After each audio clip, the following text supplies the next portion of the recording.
All right, blind date time. I'm taking over. Okay, good. Yeah, I'm going to give you a little breather Thanks. for once. We're going to take a different approach this week. We'll give a side-by-side of two mystery players instead of us trying to guess the one player shown on the board. So this is more of a comparison that might surprise you. Wide receiver A, as you see on the left there, 24.8 fantasy points, 120-plus receiving yards per game, almost 10 catches per game. Hold on, what? That graphic can't be right. That can't be right. Not right. 4 targets is not right. Michael Wilson. Well, we get the last 4 games, 14. that's got to be 14 targets per game because that, yeah.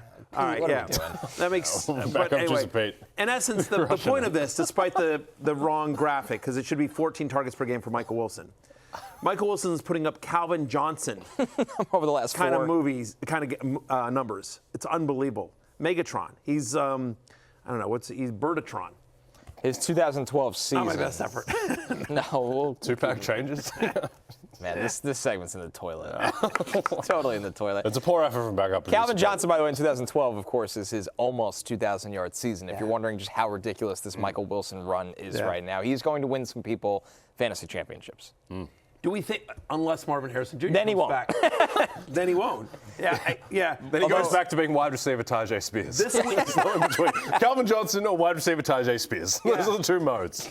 this one, it's ridiculous. What do you do with him this week against Arizona? What do you do this week against Houston? I'm going to say Marvin Harrison Jr. is out. Let's pretend he's out, but it's against Houston. It doesn't matter. He's wide receiver 1. I just keep playing him. You got to still start him. I would bench Jacoby Brissett though. I don't think I want Jacoby Brissett against Houston. No. In the playoffs, you got to have a better option. Yeah. Well, I mean, Jacoby Brissett may have gotten you to the playoffs. He's been a QB1 ever since he took over the starter. Houston is just where fantasy quarterbacks go to die. 1,000%. I mean, all right, blind date number 2 here. Another pair of wide receivers. Wide receiver A has almost 12 targets a game and 7.6 catches per game. Over 84 receiving yards per game and over 18 fantasy points per game, while wide receiver B has pretty similar numbers besides 2 less catches per game and 2 less targets. Wow. That's a gut punch. Yeah. So Jamar Chase for the year, proud Fantasy Life investor Jamar Chase, and weeks 1 through 4, QJ.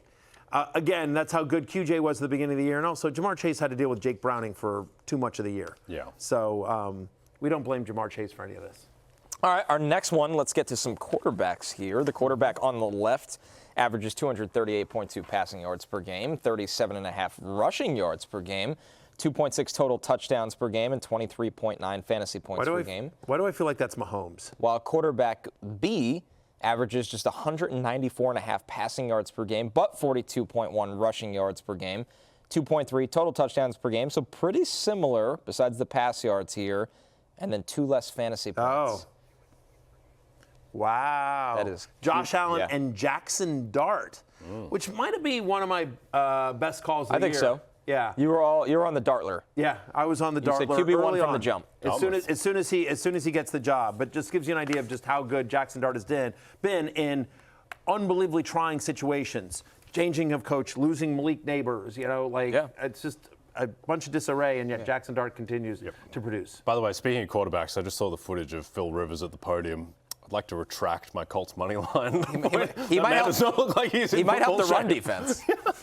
It's not good. It's not good. All-time presser, though. His energy is just the best. It's unbelievable. Yeah. All right. We're excited. Our last one here. A pro Philip Rivers show. 2 more quarterbacks with similar completion percentage, similar passing yards per game, almost the exact same passing yards per attempt, 7.8 and 7.7. But the quarterback on the left is averaging almost 5 more fantasy points per game, 19.9 compared to 15. These quarterbacks are Matthew Stafford and Philip Rivers. In his 2020 season, his last season. In the COVID year, Philip Rivers versus the, I think, soon-to-be MVP of this season, Matthew Stafford. Wow. Touchdowns obviously pretty different. Yeah, it's almost like scoring matters. What if Phil Rivers had 24 touchdowns or something that season? Stafford's on pace for 40 plus at this point. 24 and 11. Yeah. That seems like a very specific number that you managed to recall at the top of your head. I'm a Colts man. I know everything about the Indianapolis Colts. Sure you do. Hey, it's Matthew Berry from NBCSports.com and RotorWorld.com, and I want to thank you so much for watching whatever it is you just watched. Or if nothing else, being too lazy to click out of the autoplay after this video started, after whatever it is you actually wanted to watch finished.